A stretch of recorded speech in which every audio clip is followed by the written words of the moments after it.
కాంగ్రెస్ సర్కారు అధికారంలోకి వచ్చినప్పటి నుంచి బీఆర్ఎస్ ఎమ్మెల్యేల హక్కులను కాలరాసేలా కొత్త సంస్కృతి తెచ్చిందని బీఆర్ఎస్ కార్యనిర్వాహక అధ్యక్షుడు కేటీఆర్ ఆక్షేపించారు.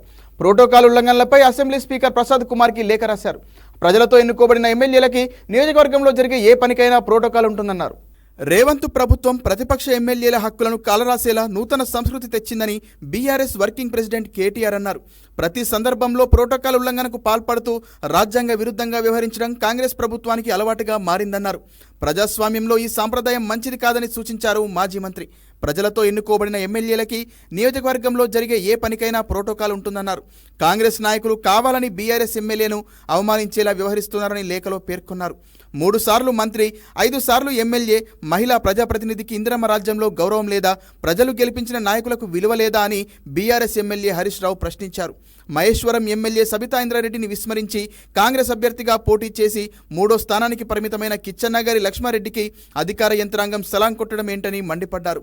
ప్రభుత్వ కార్యక్రమాలు, సమావేశాల్లో ప్రజాప్రతినిధులకు ప్రోటోకాల్ పాటించడం లేదని ఫైర్ అయ్యారు. ఎన్నిసార్లు ఫిర్యాదులు చేసినా పట్టించుకోవడం లేదన్నారు.